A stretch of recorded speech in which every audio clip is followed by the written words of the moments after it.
Hey guys, tonight we begin with blood-soaked sand, the roar of 50,000 voices, and the cold steel of a gladius pressed against your throat.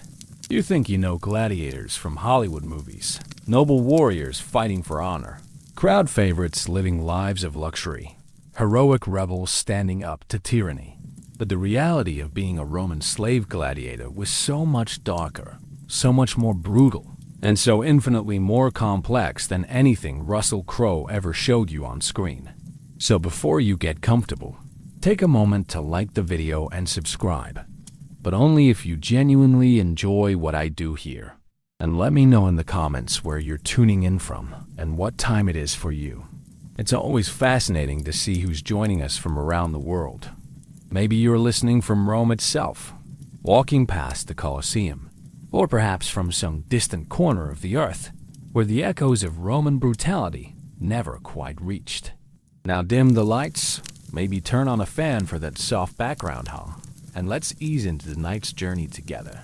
Because tonight, we're going to strip away every romantic notion you've ever had about gladiatorial combat, and show you what it really meant to live, fight, and most likely die as property of the Roman Empire. You're about to discover that being a gladiator wasn't about honor or glory. It was about being a piece of human entertainment, a disposable commodity in the most elaborate and cruel spectacle the ancient world ever devised. The making of human property. You wake up in chains, and the first thing that hits you isn't the metal cutting into your wrists, it's the smell. Unwashed bodies, fierce sweat, and something else. Something that makes your stomach clench with dread. It's the smell of hopelessness, concentrated and fermented in the wooden hull of a slave ship crossing the Mediterranean. You're not a warrior yet. You're not even really human anymore in the eyes of Roman law. You're inventory. Maybe you were a Celtic warrior who made the mistake of fighting too well against Caesar's legions in Gaul. Perhaps you were a Germanic tribesman captured during one of the endless frontier wars. You could have been a Syrian merchant who fell behind on debts to the wrong people, or a Greek intellectual whose philosophical discussions were deemed too dangerous by the wrong senator. It doesn't matter now. Your past life, your name, your family, your dreams, all of it has been stripped away like clothes from a corpse. You are now nothing more than a potential investment in Rome's most profitable entertainment industry. The slave trader examines you like livestock, which is exactly what you are. He checks your teeth, feels your muscles, looks for scars that might indicate previous fighting experience or diseases that could affect your value. You're young enough to train, but old enough to have some strength, the perfect age for the gladiatorial schools. If you're lucky, you might be sold to a lanista who runs a decent ludus. If you're unlucky, you'll end up in some provincial training ground where the life expectancy is measured in weeks rather than months. But here's what movies never tell you about becoming a gladiator. It wasn't usually a choice between slavery and freedom. It was a choice between different kinds of slavery.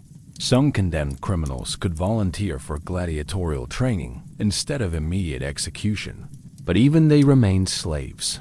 Free citizens could theoretically volunteer to become gladiators, but they immediately lost most of their legal rights and became bound to their lanista for years. The idea of gladiators as noble warriors choosing their path is pure Hollywood fiction. The journey to your new life begins with a cattle brand burned into your skin. Not a subtle mark, but a searing declaration of ownership that will stay with you until the day you die. The smell of your own burning flesh mingles with the terror of not knowing what comes next. Around you, other new acquisitions cry, pray to gods who seem to have abandoned them, or simply stare into space with the hollow look of those who have already died inside. You're loaded onto wagons with other human cargo, and the journey to the ludus begins. This isn't a triumphant march to a new beginning. It's a funeral procession for your former life. The Roman countryside passes by through the slats of your wooden prison, and you see free farmers working their fields, children playing in village squares, merchants conducting their business. Life continues for everyone else while yours effectively ends. The irony is crushing. You're being transported to become part of Rome's most celebrated entertainment. Yet, you've never felt more worthless. The crowds who will eventually cheer for you are the same people who created the system that enslaved you. The empire that will profit from your blood is the same one that destroyed your homeland, killed your family, and turned you into a commodity. You are simultaneously the star and the victim of the same brutal show. When you finally arrive at the Ludus, the first thing you notice is the walls. They're not just tall, they're designed to break your spirit. Smooth stone rising 20 feet high, topped with iron spikes and broken glass. No handholds, no weaknesses, no hope of escape. The message is clear. This is not a school where you come to learn and leave. This is a fortress designed to contain human weapons until they're ready to be unleashed in the arena. The gates close behind you with a finality that echoes in your bones. You're no longer a person with a history and a future. You're now a gladiator in training, a piece of entertainment equipment that needs to be shaped, sharpened, and eventually used up. The transformation from human being to gladiatorial commodity has begun, and there's no going back. Your new owner, because that's what the lanista is, your owner, looks you over with the calculating gaze of someone who's invested money and expects a return. He's not cruel in the way of someone who enjoys causing pain. He's cruel in the way of someone who sees pain as just another tool in his business model. Your suffering, your fear, your desperation, all of it is just raw material to be forged into something that can kill other people for the entertainment of crowds. Welcome to hell. Life in the Ludus. The first night in the gladiatorial school, you don't sleep. You can't. The cell you're assigned is barely large enough for one person to lie down. Carved from stone and furnished with nothing but straw that smells like it's been soaked in the blood and sweat of previous occupants. The walls are covered in scratches. Some are calendars marking days. Others are names of dead fighters. And a few are just the random clawing of men who've gone mad from the confinement. Your cellmate is a scarred Thracian who's been here for 3 years. 3 years. The number hits you like a physical blow because you realize this isn't a temporary situation. This is your life now, measured not in days or weeks, but in years of captivity, training, and fighting until you either earn your freedom or die trying. The Thracian tells you his name was Alexios before he became Gladiator 47. Now he's just property with a number, and soon you'll be too. Dawn comes too early and too harsh. The wake-up call isn't a gentle bell or a rooster's crow. It's guards banging iron bars against stone walls, creating a cacophony that seems designed to shatter your nervous system. You're dragged from your cell with dozens of other new arrivals, all of you stumbling in the weak morning light like creatures who've never seen the sun. And in a way, you haven't. The sun you see now isn't the same sun that shone on your free life. This sun illuminates your slavery. Breakfast is a bowl of grain porridge that tastes like wet cardboard mixed with sawdust. No meat, no fruit, no flavor of any kind. This isn't food designed to nourish. It's fuel designed to keep you alive long enough to be profitable. The water is warm and tastes faintly of copper, drawn from cisterns that probably haven't been cleaned in months. You eat it anyway because the alternative is starvation, and you'll need strength for what comes next. The Ludus is laid out like a military camp crossed with a prison. The central courtyard, where training takes place, is surrounded by cells. Armories, medical facilities, and administrative buildings. Everything is designed for efficiency and control. There are no decorations, no comforts, nothing that might remind you that life can be beautiful. This is a factory for producing killers, and the environment reflects that singular purpose. Your first day of training begins with an evaluation that feels more like a livestock inspection. The trainers, all former gladiators who've earned their freedom or retirement, examine your body like butchers examining cuts of meat. They measure your reach, test your reflexes, evaluate your natural stance and movement. They're not trying to make you the best fighter you can be. They're trying to determine what type of gladiator will generate the most profit from your particular combination of physical attributes. Tall and fast? You might become a retiarius, fighting with net and trident. Short and stocky? You'll probably be trained as a secutor with heavy armor and a straight sword. Missing an eye or have a noticeable limp? Congratulations, you'll be comic relief. A gladiator type designed to amuse the crowd with your disabilities before you're inevitably killed for laughs. Your humanity is reduced to fighting statistics and entertainment value. The training schedule is designed to break you down completely before building you back up as a weapon. You wake before dawn, eat your flavorless gruel, and begin hours of physical conditioning that would challenge professional athletes. Running, jumping, climbing, wrestling, all designed to build the specific type of fitness needed for arena combat. But this isn't training to make you healthy. It's training to make you last longer in fights, which means more entertainment value for the crowds and more betting opportunities for the organizers. Between physical training sessions, you're subjected to psychological conditioning that's even more brutal than the physical abuse. You're forced to watch executions of gladiators who've disappointed their owners. You're made to clean up after fights, washing blood from arena sand and disposing of body parts. You're required to practice killing techniques on condemned criminals who are brought in specifically for training purposes. The message is clear. Human life has no value here except as entertainment.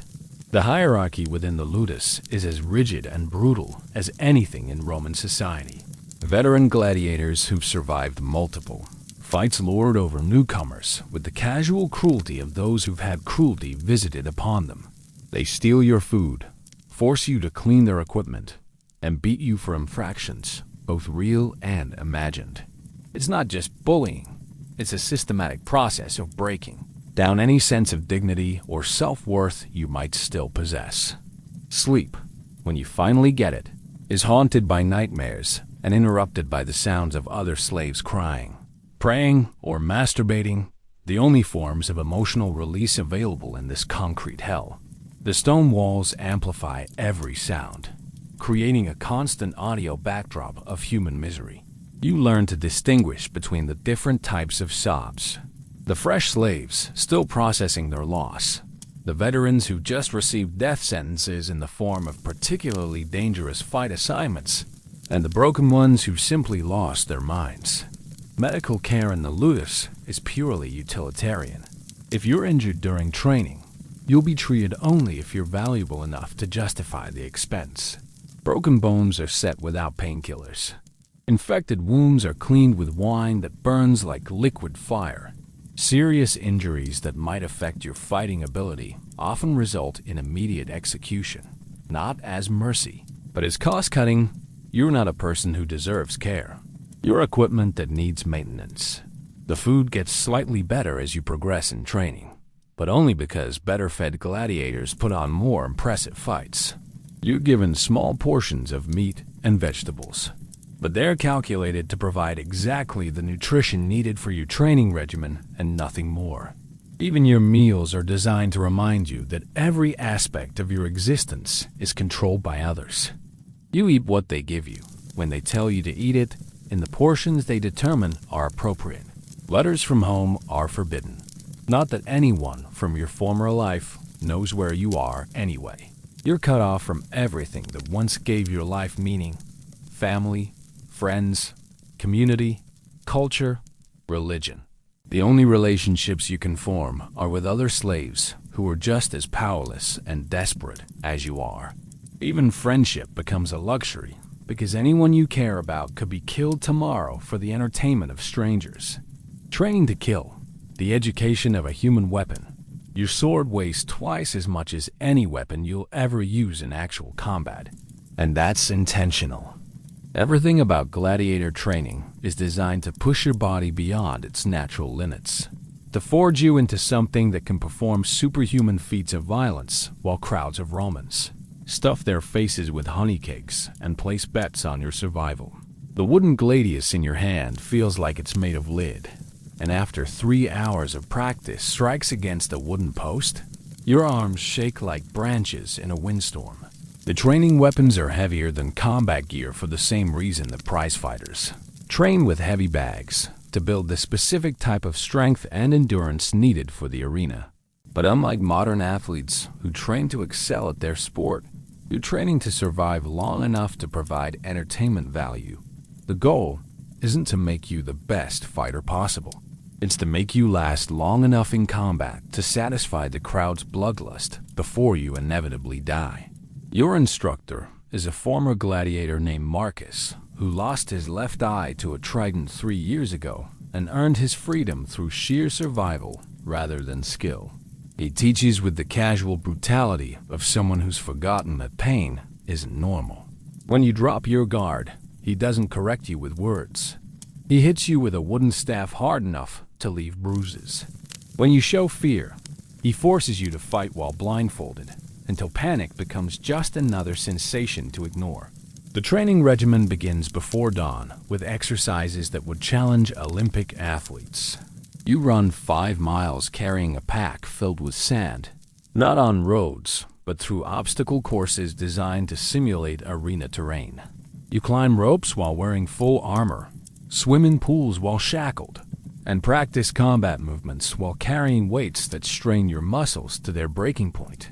Every exercise has a specific purpose related to arena survival, and none of them care about your comfort or well-being. Weapons training starts with wooden swords that are deliberately unbalanced and heavy. You spend weeks learning basic strikes, parries, and footwork against immobile posts before you're allowed to face another human being. The posts are worn smooth by thousands of practice strikes from previous trainees, most of whom are now dead. You're literally following in the carved grooves left by slaves who've been fed to the arena's appetite for blood. The first time you're allowed to spar with another trainee, you discover that everything you thought you knew about fighting was wrong. Combat in the arena isn't about honor or skill. It's about survival at any cost, while putting on a show for people who see you as less than human. You learn to fight dirty, to use your opponent's expectations against them, to make every movement theatrical enough to entertain the crowd, but efficient enough to keep you alive. Your training schedule is designed around the Roman calendar of games and festivals. Major holidays require more gladiatorial combats, which means increased demand for fresh fighters. You're not training at your own pace or according to your natural development. You're being prepared to meet the entertainment needs of Roman society. If the emperor decides to celebrate a military victory with extra games, your training might be accelerated regardless of your readiness. Weapons specialization begins after you've mastered basic combat skills, but your choice of weapons is determined by your physical attributes and the current market demand for different types of gladiators. Tall, thin fighters become retiari with nets and tridents because their reach advantage makes for exciting fights. Shorter, muscular men become secutors with heavy shields and short swords because they can absorb more punishment before dying. Your weapon isn't chosen based on your preferences or natural talents. It's chosen based on what will generate the most profit from your death. The psychological conditioning is more brutal than the physical training. You're forced to watch veteran gladiators fight condemned. Criminals in practice bouts, where the criminals are given dull weapons and no armor. You watch men be slowly tortured to death while trainers explain the entertainment value of different types of wounds. You learn to see death not as tragedy, but as performance art, which is exactly how Roman audiences view gladiatorial combat. Training partners are rotated frequently to prevent you from forming emotional attachments that might interfere with your willingness to kill. Anyone you start to care about is immediately assigned to different training groups or sold to other schools. The message is clear. Emotional connections are liabilities in an occupation where your survival might depend on your ability to kill someone you've grown to like. Medical training is part of your education, but not for humanitarian reasons. You learn basic first aid so you can treat minor wounds during fights and continue entertaining the crowd. You study human anatomy so you can inflict maximum damage with minimum effort. You practice techniques for making non-fatal wounds look fatal to satisfy bloodthirsty audiences while keeping yourself alive longer. Even your medical knowledge is weaponized. The armor you train in is designed to be spectacular rather than protective. Your helmet restricts your vision and hearing while looking impressive to crowds. Your shield is sized for visual impact rather than defensive effectiveness. Your leg guards are positioned to protect the parts of your body that bleed most dramatically when cut, not necessarily the parts most important for survival. Every piece of equipment is designed with entertainment value as the primary consideration. Advanced training includes lessons in showmanship that feel like training for theater rather than combat. You learn how to make kills look more dramatic than they actually are, how to play to different sections of the crowd, how to milk applause from successful maneuvers. You're not just learning to fight. You're learning to be a performer whose medium is violence and whose stage is soaked in blood. Sparring sessions become increasingly brutal as your training progresses. Wooden weapons are replaced with blunted metal ones that can break bones and cause serious injuries. Protective gear is gradually reduced until you're fighting in conditions that closely mirror actual arena combat. Training injuries become common, and medical treatment becomes purely utilitarian. You're patched up just enough to continue training, not healed enough to be comfortable. The final phase of training involves combat against condemned criminals who are given real weapons and told they can earn their freedom by killing a certain number of gladiators in training. These fights are to the death, and they serve multiple purposes. They eliminate the weakest trainees, provide final preparation for survivors, and give veteran gladiators entertainment during their rest periods. You're not just training to fight. You're training to kill real human beings while other slaves watch and cheer. Types of human entertainment. The gladiator classifications. You stand in the armory surrounded by instruments of death that have been polished to a mirror shine. Each one designed not just to kill efficiently, but to kill spectacularly. The lanista walks among the weapons like a merchant displaying his finest wares, explaining how each type of gladiator serves a different role in the grand theater of death that Romans call entertainment. You're about to discover that gladiatorial combat isn't random violence. It's carefully choreographed murder designed to provide maximum psychological impact on audiences who've grown bored with simple executions. The Retiarius stands before you wearing almost no armor, carrying a weighted net and a three-pronged trident that gleams like silver in the torchlight. This is what you might become if the trainers decide your reach and agility make you suitable for the role of fisherman. The Retiarius represents the cunning hunter, using mobility and unconventional weapons to overcome heavily armored opponents. But here's what the crowds don't see. Retiari have the lowest survival rate of any gladiator type because their lack of armor makes every fight a near-death experience. The net you'd carry weighs 15 pounds and has lead weights sewn into its edges. It's not a simple fishing net. It's a weapon designed to entangle opponents while inflicting blunt force trauma. The trident isn't just a spear with 3 points. It's engineered to cause maximum damage while being difficult to remove from wounds. Even the arm guard you'd wear is designed more for show than protection, covering your left arm with decorative scales that catch the light but provide minimal defense against enemy weapons. Your most common opponent would be the secutor, a pursuer whose entire fighting style is designed to be the antithesis of everything you represent. Where you rely on speed and range, the secutor is built like a human tank, covered in armor and armed with a large shield and short sword. The visual contrast is intentional. Romans loved the symbolism of different fighting styles representing different philosophies of warfare. You're David facing Goliath, except David usually dies for the crowd's entertainment. The Murmillo stands next to the secutor, distinguished by the fish-shaped crest on his helmet and the rectangular shield that covers most of his body. Named after a type of fish, the Murmillo represents the heavy infantry tradition of the Roman legions. His helmet completely covers his face except for eye holes, and his sword arm is wrapped in protective padding that extends from fingertips to shoulder.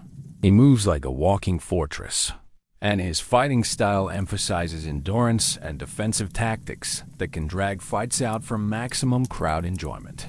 If you're built like a bull, short and powerful, you might become a Thracian gladiator, armed with a curved sword called a sika and a small square shield. The Thracian fighting style emphasizes aggressive attacks and close-quarters combat that often ends with both fighters covered in blood within minutes of the fight beginning. The curved sword is designed to hook around shields and find gaps in armor, and the small shield forces you to rely on mobility rather than defensive positioning. The hoplomachus stands in full Greek military gear: spear, small round shield, and bronze armor that covers him from head to toe. This gladiator type exists purely to satisfy Roman nostalgia for the classical Greek warriors they conquered centuries ago. Fighting as a hoplomachus means you're a living history lesson, forced to represent a military tradition that Rome destroyed and now celebrates in the arena. The irony is intentional and cruel, but perhaps the most psychologically devastating assignment would be as a beast hunter, a venator who fights wild animals instead of other humans. You'd face lions, bears, bulls, and exotic creatures imported from across the empire specifically to kill gladiators in creative ways. The animals are starved and sometimes tortured to make them more aggressive, and you're given minimal weapons and armor to ensure the fights are sporting. Beast hunting isn't even really combat. It's elaborate suicide performed for the entertainment of people eating pastries in the stands. The worst assignment of all is as a Nazi, a condemned criminal forced to fight without weapons or armor against professional gladiators or wild animals. If you're assigned to this category, you're not expected to survive. You're expected to die slowly and dramatically while crowds jeer and laugh. Nazi fights aren't even considered real gladiatorial combat. They're elaborate executions designed to humiliate the condemned before killing them. Some gladiators are trained specifically for novelty acts that push the boundaries of combat entertainment. Gladiatresses are female fighters who exist primarily as sexual spectacle, fighting other women or dwarfs in matches that emphasize nudity and exotic weapons over actual combat skill. Dwarf gladiators fight each other or against women in matches designed purely for comic relief. These specialty acts remind everyone in the arena that gladiatorial combat is entertainment first and sport second. The equipment you're assigned determines not just how you fight, but how you die. Heavily armored gladiators like the Secutor usually survive longer, but suffer more dramatic injuries when they finally fall. Lightly armored fighters like the Ricciarius die quickly but spectacularly, often with wounds that spray blood across the arena sand in patterns that satisfy the crowd's bloodlust. Your death is choreographed before you ever enter the arena. Weapon training for each gladiator type involves learning not just how to use your assigned equipment, but how to make its use visually appealing to audiences. You practice strikes that look impressive, even when they don't connect. Defensive moves that appear desperate, even when they're tactically sound. And killing techniques that maximize blood spray and victim suffering. You're not learning to be an efficient killer.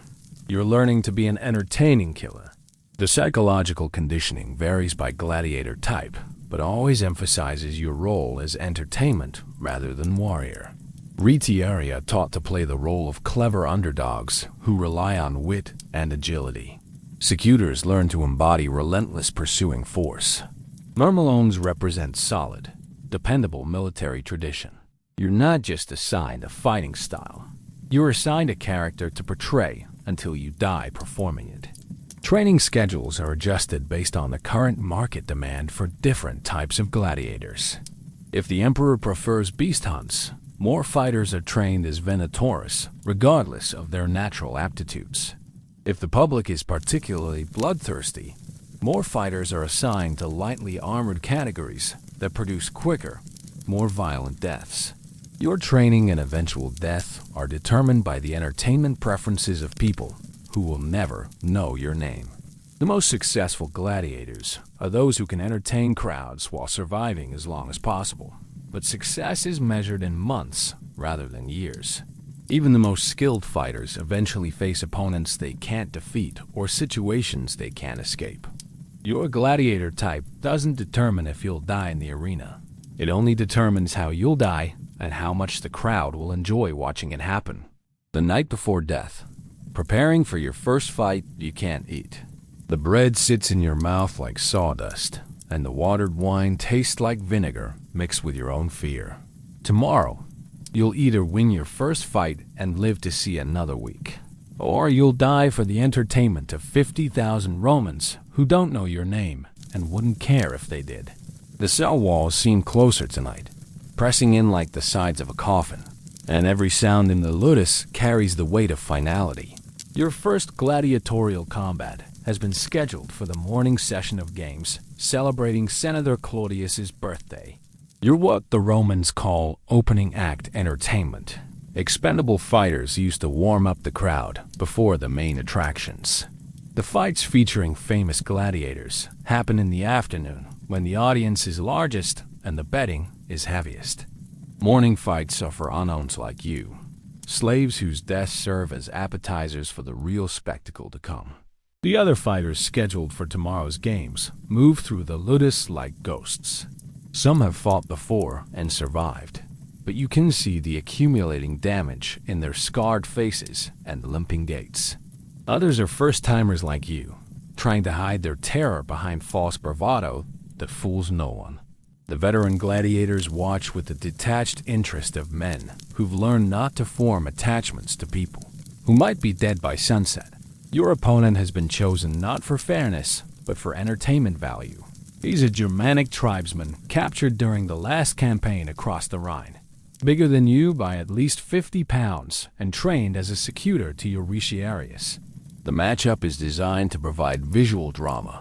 The small, quick fisherman against the armored giant.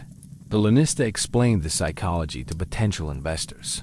Crowds love underdogs, but they love watching underdogs die even more. Sleep is impossible. Every time you close your eyes, you see the arena as you imagine it. The sand, the crowds, the weapons glinting in sunlight. You've never actually seen the Colosseum except from the outside during your transport to the ludus.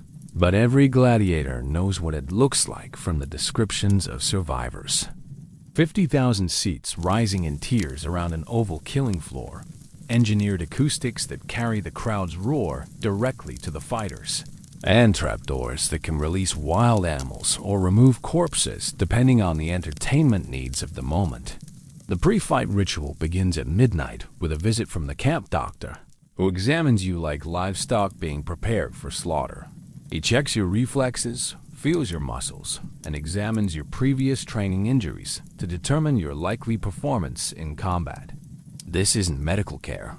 It's quality control. He's making sure you're healthy enough to provide adequate entertainment before you die. Sick gladiators make for boring fights, and boring fights reflect poorly on the Lanista's reputation. Your equipment is laid out in the armory like funeral preparations. The net has been inspected for tears, the trident sharpened to a razor edge, and the arm guard polished to a mirror shine. Everything gleams with deadly beauty, crafted by artisans who take pride in creating instruments of death. Your helmet fits perfectly because it was made specifically for your head measurements. A custom-fitted death mask that you'll wear for the last performance of your life. The psychological preparation is more brutal than anything they did to you during training. A priest of Mars offers to perform last rites, not because Romans care about your spiritual welfare, but because gladiators who believe they're going to an afterlife fight more desperately than those who expect nothing after death. Desperate fighters provide better entertainment, so even your religious comfort is weaponized for the crowd's pleasure. Other gladiators share their pre-fight rituals with the casual indifference of people discussing weather. Some pray to gods from their homelands, speaking in languages that will die with them. Others write letters they'll never be able to send to families they'll never see again. A few just sit in silence, already mentally rehearsing their own deaths.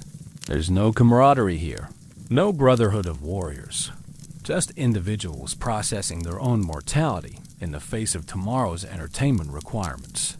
The betting has already started in the taverns surrounding the arena. You're listed at 4-to-1 odds against surviving your first fight, which means most people expect you to die, but the payout will be decent for anyone willing to bet on the underdog. Your life has been reduced to a gambling proposition, and the odds aren't in your favor. Professional gamblers have studied your training records, your physical condition, and your opponent's history to determine the most likely outcome of your death. A veteran gladiator named Gaius, who survived 12 fights, offers advice that chills your blood. Don't try to win quickly. The crowd wants a show. If you kill him too fast, they'll remember you as boring. If you die too fast, they'll forget you completely. Die slowly and dramatically, and maybe someone will remember your name long enough to bet on your next fight. If you survive this one, the lanista makes his final inspection at dawn, walking among tomorrow's fighters like a general reviewing troops before battle. But his interest isn't in your courage or your skill. It's in your market value. He calculates the potential return on his investment in your training against the cost of your death. If you survive and win spectacularly, your value increases and you can be featured in more expensive fights. If you die entertainingly, at least he'll recoup his investment through audience satisfaction and betting commissions. Your last meal as a free-thinking human being is bread, olives, and wine, the traditional gladiator's breakfast before combat. It's better food than you've eaten since arriving at the ludus, not because they care about your comfort, but because well-fed gladiators fight longer before exhaustion sets in. Even this final kindness is calculated to maximize your entertainment value rather than show any genuine concern for your welfare. The transport to the arena begins while Rome is still waking up. You're loaded into a covered wagon with the other morning fighters, shackled to prevent escape attempts, but not so tightly that you can't move your fighting arm. Through the wagon slants, you see Romans going about their normal daily activities, buying bread, conducting business, arguing with neighbors about trivial matters. Their lives continue normally while yours approaches its scheduled end. The sound hits you before you see the arena. 50,000 voices creating a low rumble that grows louder as you approach. It's not cheering yet, just the sound of a massive crowd gathering for entertainment. They're discussing the day's fights, placing bets, sharing food, and enjoying a social occasion that happens to center around watching people like you fight to the death. You realize that your death will be just one small part of their pleasant day out. As the wagon stops outside the gladiator entrance to the Colosseum, you understand with crystalline clarity that you're no longer a person with hopes and dreams and fears. You're a product being delivered to consumers who've paid to watch you perform the final act of your life. Everything that happens from this moment forward is designed to entertain people who see your death as just another form of amusement. No different from watching actors perform a play or musicians perform a song. Into the arena, the theater of death, the underground holding area beneath the Colosseum feels like the antechamber to hell. And in many ways, that's exactly what it is. You're surrounded by the mechanical infrastructure of death. Pulley systems for lifting wild animals, drainage channels for washing away blood, and storage areas for weapons and corpses. The smell is indescribable. Sweat, fear, animal musk, and something else that you recognize but don't want to acknowledge. It's the smell of impending death, concentrated and amplified in the stone corridors beneath Rome's greatest monument to entertainment. The other gladiators, scheduled for the morning session, move through their pre-fight routines with the mechanical precision of men who've accepted their fate. Some pray silently to gods who seem to have abandoned them. Others check and recheck their equipment with obsessive attention to details. That probably won't matter once the fighting starts. A few simply stare at the stone walls with the hollow expression of people who've already died inside, but haven't stopped breathing yet. Your Richarius gear feels simultaneously familiar and alien. The net, which seemed manageable during training, now feels heavy with the weight of expectation. The trident, perfectly balanced in practice sessions, feels clumsy in your sweating hands. The arm guard that protected you during sparring now seems inadequate against the real steel of actual combat. Everything you thought you knew about your equipment reveals itself as theoretical knowledge that might not translate to survival.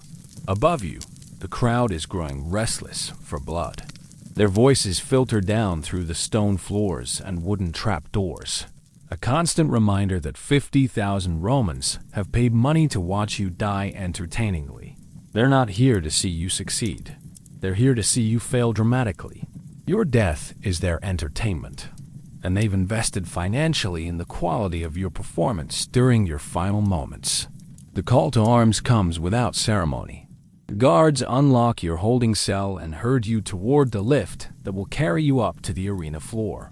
There's no inspirational speech, no moment of camaraderie with fellow fighters, no acknowledgement that you're about to risk your life for other people's amusement. Your inventory being moved from storage to point of sale. Nothing more complex or meaningful than that. The lift mechanism is a marvel of Roman engineering designed specifically to facilitate efficient killing. Counterweights and pulleys raise you smoothly to arena level, while trapdoors in the floor prepare to accept your corpse if necessary.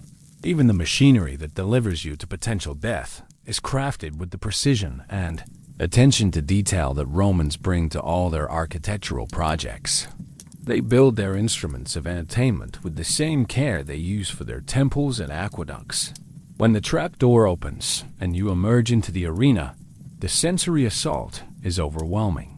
Sunlight blazes down from the open roof, temporarily blinding you after the darkness of the underground chambers. The crowd's roar hits you like a physical force. 50,000 voices united in their hunger for blood and spectacle. The arena floor stretches before you, covered in fresh sand that will soon be stained red with your blood or your opponent's. Your Germanic opponent emerges from the opposite side of the arena, and you see immediately why he was chosen as your adversary. He's massive, probably 6.5 feet tall and built like the oak trees of his homeland. His secutor armor makes him look even larger, a moving wall of bronze and steel designed to lumber forward relentlessly until he can bring his gladius within killing range. The crowd approves of the visual contrast, the small, quick fisherman against the armored giant. The arena itself is smaller than you expected, maybe 150 feet long and 100 feet wide. This isn't a vast battlefield where you can use space and distance to your advantage. It's a killing floor designed to force close combat and prevent escape. The high walls ensure that victory or death are the only ways out, and the sand under your feet has been raked specifically to provide good footing for the entertainment about to unfold. The officiating priest performs the ritual blessing of weapons, invoking Mars to ensure that the combat will be conducted with proper honor, and that the gods will witness the courage of the fighters. It's all ceremonial nonsense designed to add religious significance to what is essentially public murder. But the crowd expects these traditional rituals, and they add to the theatrical atmosphere that makes gladiatorial combat so popular with Roman audiences. Your opponent tests his weapons with practice swings that whistle through the air with deadly promise. His gladius is perfectly balanced for his fighting style, and his shield has been reinforced with metal strips that can turn aside even heavy blows from your trident. He moves with the confidence of someone who's fought before and survived, while you move with the nervous energy of someone who knows this might be his last day alive. The betting in the stands reaches a crescendo as wealthy Romans place final wagers on the outcome of your fight. You can hear their voices calling out odds and debating your respective merits as fighters, but they're not discussing you as a human being. They're evaluating you as an investment opportunity. Your potential death is just another commodity in Rome's vast entertainment economy. The signal to begin comes from the emperor's box in the form of a white cloth dropped into the arena. There's no dramatic countdown, no final moment of preparation. Just the sudden realization that you're now fighting for your life while thousands of people watch and cheer. The Germanic secutor immediately begins his approach, shield up and sword ready, moving with the methodical patience of someone who knows he has superior armor and weapons. Your first instinct is to retreat and use your mobility advantage. But the arena's limited size makes that strategy difficult to sustain. Every step backward brings you closer to the wall where you'll be trapped and vulnerable to his superior close combat abilities. You realize that the arena's dimensions were calculated specifically to prevent the kind of running and hiding that might make fights less entertaining for the audience. The crowd's reaction to every move you make is immediate and visceral. When you successfully avoid his first attack, they cheer appreciatively. When he forces you to scramble desperately to avoid his shield bash, they roar with approval. You begin to understand that you're not just fighting your opponent, you're performing for an audience that has specific expectations about how this fight should unfold and end. Your net feels unwieldy in the arena's confined space, and your first attempt to cast it goes wide, drawing jeers from the crowd. The Germanic fighter takes advantage of your missed throw to press his attack, and suddenly you're fighting for your life against someone who outweighs you by 50 pounds and has better armor and weapons. The theoretical advantages of the Richelieu's fighting style, mobility and reach, prove less effective in practice than they seem during training. The sand beneath your feet begins to scatter with each movement, and you realize that even the ground is working against you. The arena floor is designed to provide good footing for heavily armored fighters, while making quick movements more difficult for lightly equipped gladiators. Every aspect of the environment has been engineered to produce entertaining fights rather than fair ones. Blood, pain, and the art of dying well.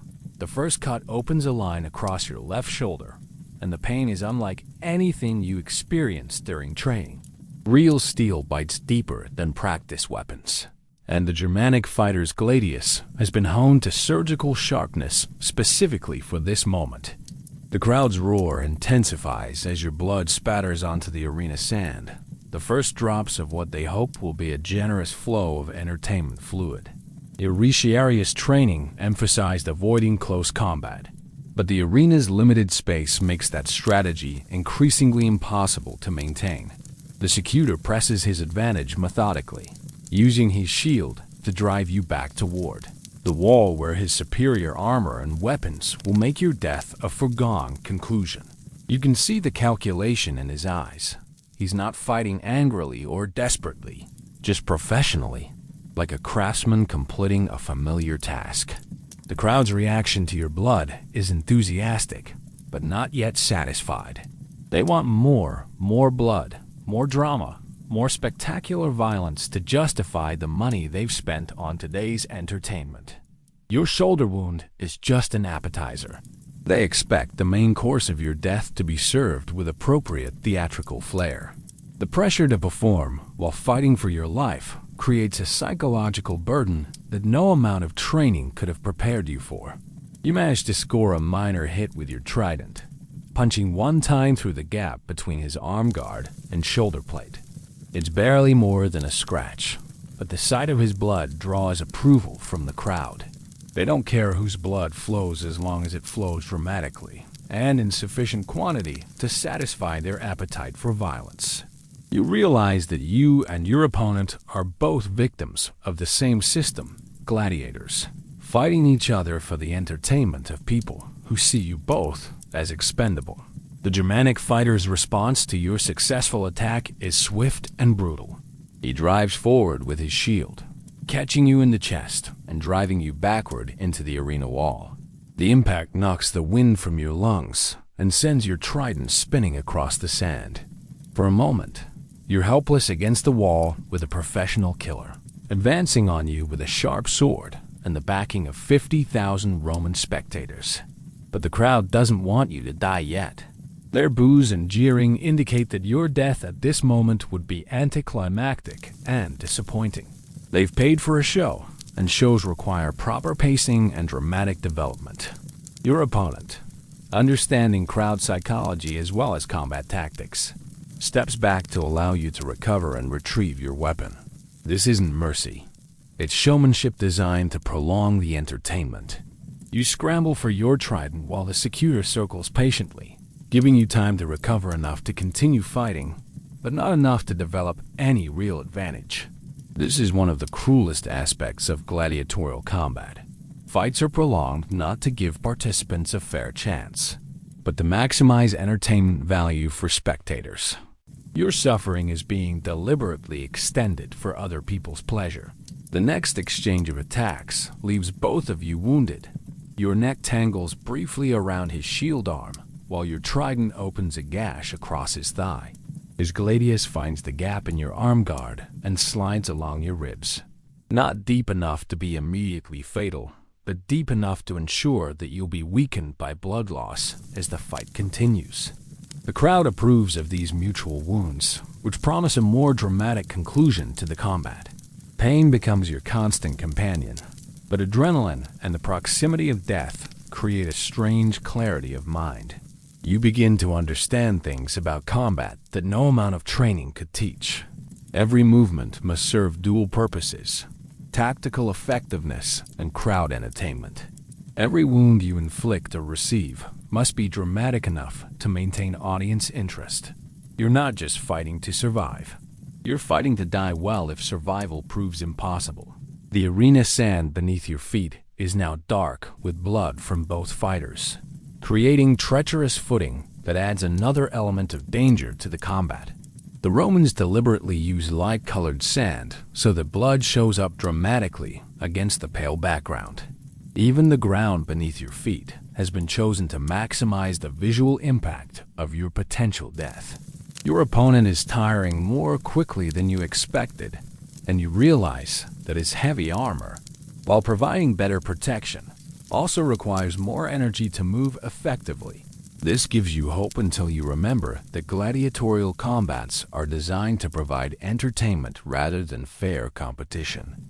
If the crowd becomes bored with a slow, tactical fight, the officials can release wild animals or order both fighters to attack more aggressively. The turning point comes when your net finally achieves a successful cast, entangling the secutor's sword arm and shield. For a moment, you have the advantage, and your trident is poised to deliver a potentially fatal blow. But the crowd's reaction tells you everything you need to know about your situation. They're cheering for the dramatic reversal, not for your victory. They want to see you succeed, just enough to make your eventual defeat more entertaining. You hesitate for just a moment, and that hesitation costs you the advantage. The Germanic fighter manages to cut through your net with his gladius and resume his methodical advance. Your moment of potential victory becomes just another plot twist in the entertainment being provided for Roman spectators.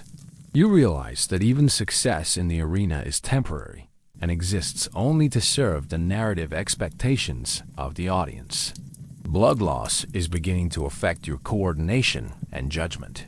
The multiple wounds you've sustained aren't individually fatal, but collectively, they're draining your strength and slowing your reflexes. This is another calculated aspect of gladiatorial combat. Fights are designed to gradually weaken participants through accumulated minor injuries rather than quick, clean deaths that might disappoint spectators expecting prolonged drama. The crowd's bloodlust is reaching a crescendo as both fighters show obvious signs of fatigue and injury. They can sense that the climax of the entertainment is approaching, and their voices unite in a rhythmic chant that demands more violence, more blood, more spectacular action. You understand that your death or your opponent's death is not just inevitable. It's required by the social contract between the gladiatorial games and their audience. Your final gambit is a desperate charge that catches the secutor off guard and drives your trident deep into his chest, punching through his armor and into his lung. He falls to the sand, drowning in his own blood while the crowd erupts in appreciation for the dramatic conclusion to the fight. But you realize that your victory is temporary, wounded, and exhausted. You'll face another opponent tomorrow if you survive, and another after that, until eventually you meet someone who kills you as entertainingly as you just killed him. Aftermath of violence. Living with death. You stand over your opponent's corpse while his blood soaks into the arena sand. And the crowd's cheers feel like a physical assault on your senses. The Germanic fighter who tried to kill you 30 minutes ago is now just meat cooling in the Roman sun, his eyes staring sightlessly at the sky while spectators applaud the entertainment value of his death.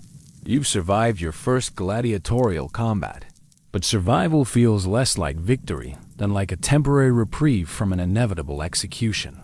The official examination of the corpse is conducted with clinical efficiency that strips away any remaining humanity from what just transpired. A doctor confirms that your opponent is dead, not to provide medical care, but to verify that the crowd has received their money's worth of violence. His wounds are inspected for their theatrical quality. Clean kills get less applause than messy, dramatic deaths that spray blood across the arena floor. Your own wounds are examined not for their severity, but for their impact on your future entertainment value. The gash across your ribs will leave an impressive scar that crowds will find aesthetically pleasing. The cut on your shoulder is deep enough to remind you of today's fight every time you move your arm.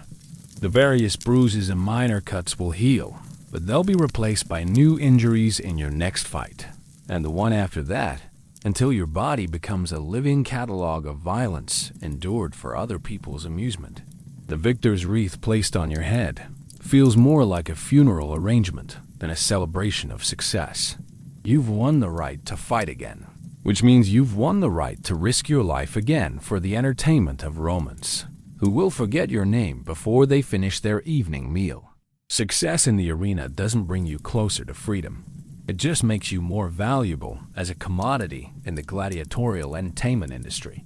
The crowd's attention has already moved on to the next fight, and you're hustled off the arena floor like a piece of equipment being returned to storage. Your moment of triumph lasts exactly as long as it takes for the next gladiators to be introduced. You realize that individual fights, no matter how dramatic or well-fought, are just brief episodes in a continuous stream of entertainment that flows as regularly as water from Roman aqueducts. Back in the underground chambers, the reality of what you've done begins to penetrate the adrenaline fog of survival. You've killed another human being, someone who was probably captured and enslaved just like you, someone who had a family and a home and dreams before he became a gladiator. His death doesn't make you free. It just makes you a killer who's still a slave, still property, still doomed to fight until someone kills you as entertainingly as you killed him. The medical treatment you receive is purely utilitarian, designed to keep you functional for future fights rather than to address your pain or comfort. Your wounds are cleaned with wine that burns like liquid fire, stitched with thread that pulls against torn flesh, and bandaged with cloth that will stick to the healing cuts. Every aspect of your medical care is calculated to minimize the owner's expenses, while maximizing your ability to generate future profits through violence. Other gladiators treat your first victory with the casual indifference of people who've seen too many first victories followed by second defeats. They don't congratulate you because they know that survival is temporary and arbitrary in the arena. Today's winner becomes tomorrow's corpse so regularly that celebrating victories seems like a waste of emotional energy better saved for the psychological preparation required for the next fight. Your cell feels different now that you've killed someone. The walls that once seemed like prison barriers now feel like protective boundaries shielding you from a world where people pay money to watch you die. The straw bedding that once seemed like degrading treatment now feels like luxury compared to the cold sand of the arena floor. Your perspective on comfort and safety has been permanently altered by the experience of fighting for your life while crowds cheered. Sleep comes in fragments, interrupted by dreams of the fight and the moment when your trident pierced your opponent's chest. You hear his final breath, see his eyes lose focus, feel the resistance of his flesh against your weapon. These images will return every night for the rest of your life, however long that might be. Victory in gladiatorial combat leaves mental scars that never heal, psychological wounds that fester with each subsequent fight. The gladiatorial school's hierarchy has shifted slightly to accommodate your new status as a fighter who's killed and survived. You're no longer completely expendable. You've demonstrated entertainment, value that makes you worth keeping alive for future fights. But this increased value also means increased expectations. Your next fight will be against a more skilled opponent, and the crowd will expect an even more dramatic performance from someone who's proven capable of spectacular violence. Your daily routine continues unchanged despite your arena victory. You wake before dawn, eat the same flavorless gruel, endure the same brutal training regimen, and return to the same stone cell every night. Survival in the arena doesn't improve your living conditions or treatment. It just confirms your value as entertainment equipment and ensures that you'll be required to risk your life again as soon as your wounds heal sufficiently. The betting odds on your next fight reflect your proven ability to kill entertainingly, but they also reflect the reality that each fight is essentially independent of previous results. Today's victory doesn't make tomorrow's survival any more likely. It just means that more people will bet on your fights and more money will change hands based on whether you live or die. Your life has become a commodity traded in Roman gambling markets. Letters arrive from Romans who witnessed your fight, not to congratulate you, but to request specific types of performances in future combats. Some spectators enjoyed the way you killed your opponent and want to see similar techniques used against your next adversary. Others suggest different weapons or fighting styles that might provide even better entertainment value. You realize that your fighting technique is being evaluated and critiqued like a theatrical performance. The Germanic fighter's body has been disposed of with the efficiency that Romans bring to all waste management. His corpse was probably fed to wild animals, burned in a common grave, or sold to medical schools for anatomical study. There's no ceremony, no acknowledgement of his courage or skill, no recognition that a human being died for entertainment. His death is just overhead in the gladiatorial business model, and his body is waste to be eliminated as cheaply as possible. Your next opponent is already being selected based on your demonstrated capabilities and the crowd's reaction to your fighting style. The lanista calculates the entertainment value of different potential matchups, considering factors like visual contrast, fighting styles, and probable outcomes. Your next fight is being designed before your current wounds have healed, and the only uncertainty is whether you'll be the one providing the entertainment or the one dying for it. The economics of human death. Your victory in the arena has increased your market value from roughly 2,000 denarii to 3,500 denarii. Not because you're seen as more human after proving your courage, but because you've demonstrated profitability as entertainment equipment. The lanista reviews your performance like a businessman analyzing quarterly earnings, calculating return on investment, and projecting future revenue streams from your continued survival. Your life is literally worth more dead than alive if your death can generate sufficient betting action and crowd satisfaction. The gladiatorial industry operates on the same economic principles as any other Roman business venture, with costs, revenues, and profit margins carefully calculated to maximize returns for investors. Your training cost approximately 1,500 denarii spread over 8 months. Food, housing, medical care, equipment, and instruction from professional trainers.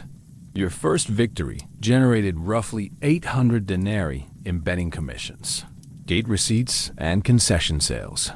You need to survive at least 3 more fights before you become genuinely profitable for your owner.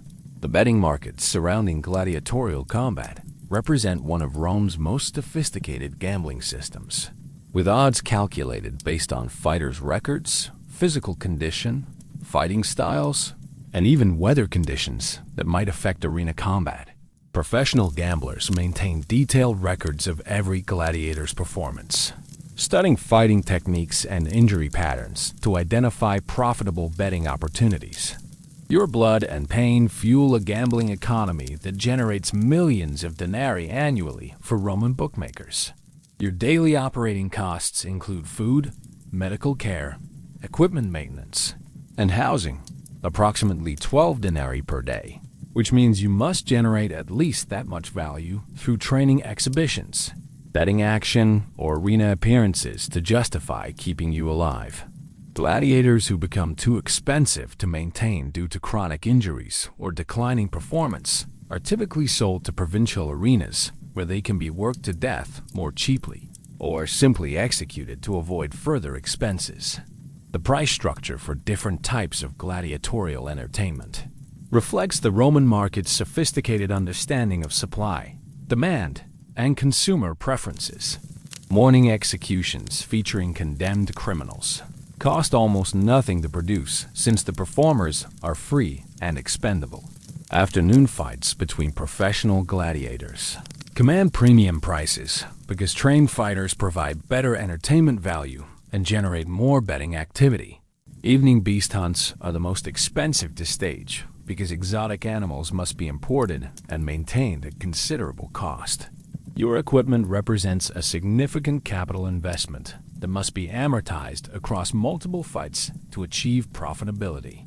Your custom-fitted helmet cost 150 denarii, your trident and net another 200 denarii, and your arm guard an additional 75 denarii.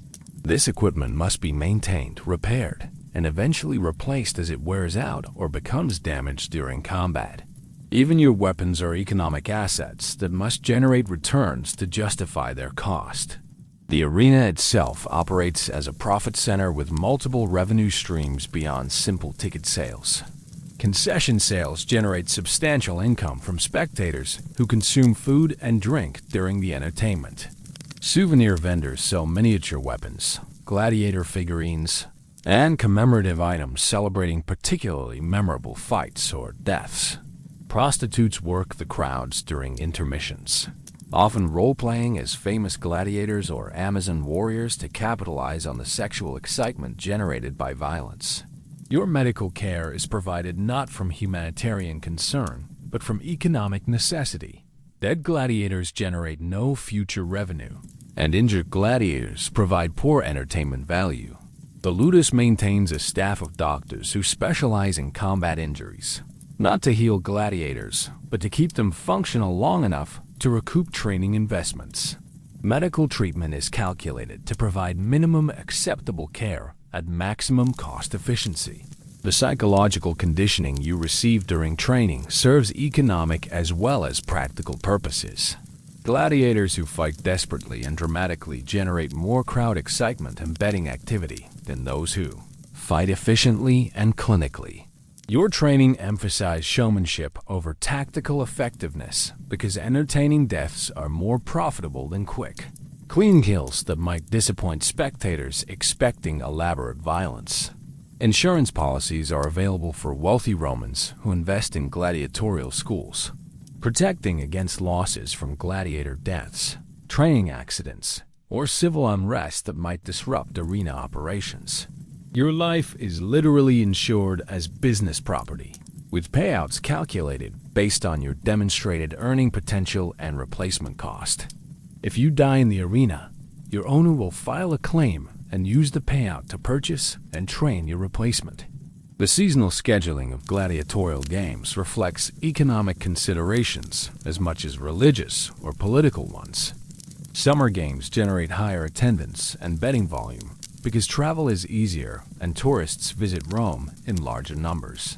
Winter games feature cheaper entertainment with more executions and fewer expensive gladiator fights. Your fighting schedule is determined by market demand rather than your physical condition or readiness for combat. Retirement from gladiatorial combat is theoretically possible, but economically unlikely for most fighters. Gladiators who survive long enough to earn their freedom typically owe so much money for their training, equipment, medical care, and housing that they must continue fighting to pay off their debts. Freedom becomes another financial product sold to gladiators at prices calculated to ensure continued profitability for their owners. The export market for Roman gladiatorial entertainment has created international demand for trained fighters, with provincial arenas throughout the empire purchasing gladiators from Roman schools. Your potential sale to a foreign arena represents another revenue opportunity for your owner, though such sales typically occur only when gladiators are no longer profitable in Roman markets due to age, injury, or declining crowd appeal. Corporate sponsorship of gladiatorial games provides additional revenue streams through advertising and promotional opportunities. Wealthy merchants pay premium prices to have their names associated with popular fighters or memorable events. Your fights might be sponsored by wine merchants, weapons manufacturers, or slave dealers looking to reach affluent Roman consumers who attend arena events. The gladiatorial entertainment industry employs thousands of Romans in supporting roles: trainers, doctors, equipment manufacturers, animal handlers, arena maintenance crews, and administrative staff who manage the business operations. Your death or survival affects the livelihoods of dozens of people whose jobs depend on the continued profitability of organized violence. You're not just a fighter. You're a component in a vast economic machine that processes human life into entertainment and profit. The myth of freedom and the reality of death. The wooden sword presented to you after your fifth victory sits in your cell, like a cruel joke carved from olive wood and bound with bronze. This rudis represents theoretical freedom from gladiatorial combat, but the reality is far more complex and sinister than the crowds who cheered your presentation ceremony understand. You've earned the legal right to refuse fights, but you've also accumulated debts, medical expenses, and contractual obligations that make actual freedom financially impossible for most gladiators who receive this supposed honor. Your lanista explains the economics of your freedom with the casual brutality of someone who's had this conversation with many gladiators over the years.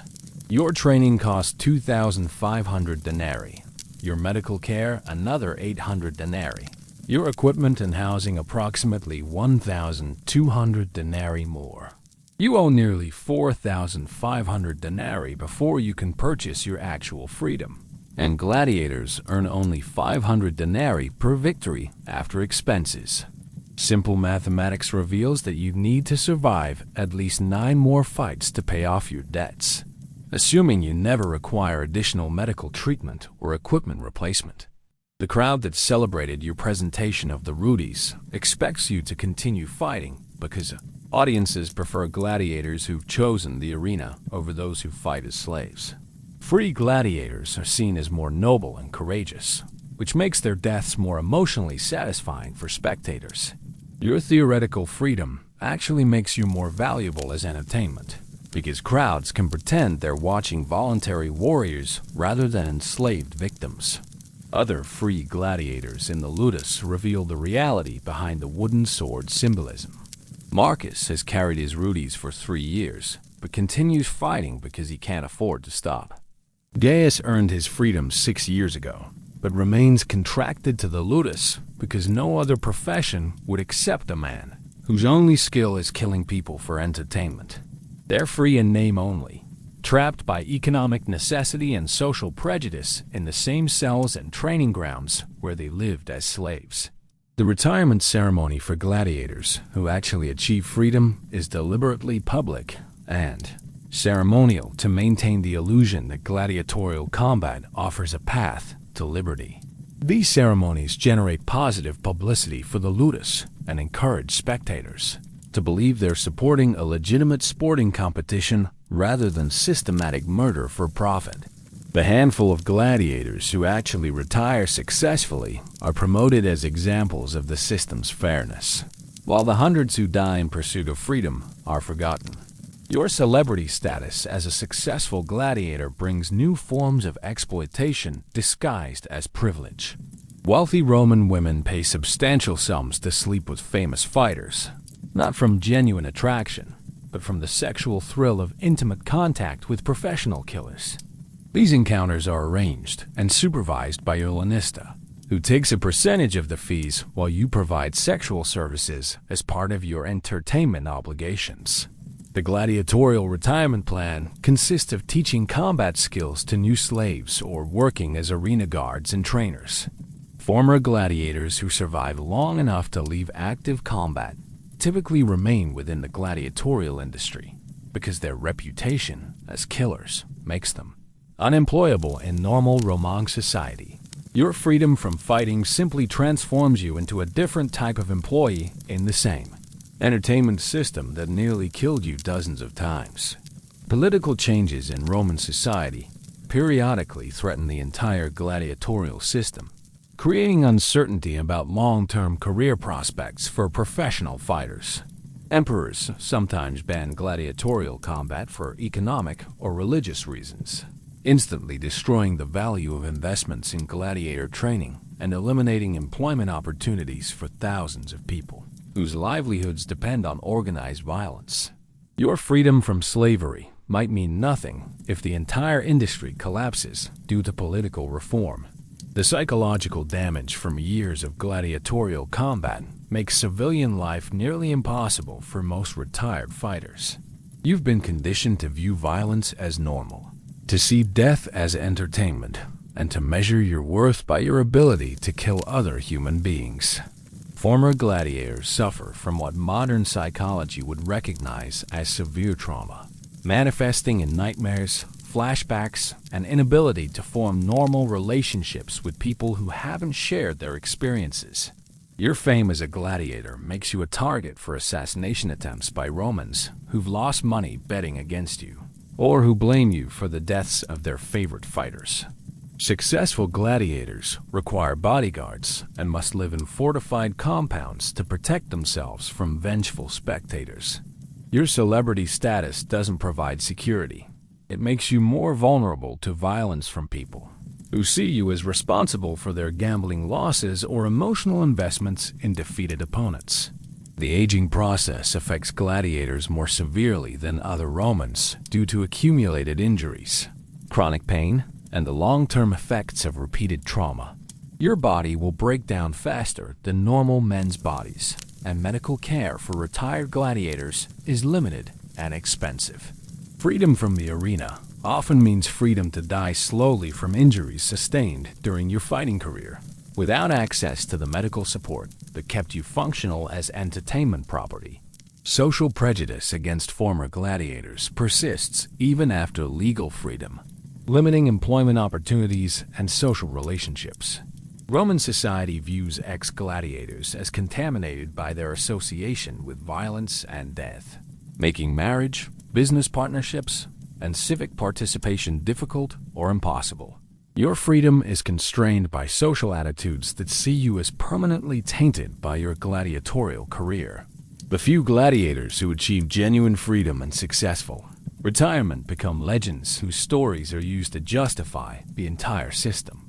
These exceptional cases are promoted heavily by the gladiatorial industry to suggest that arena fighting offers legitimate opportunities for advancement and liberation.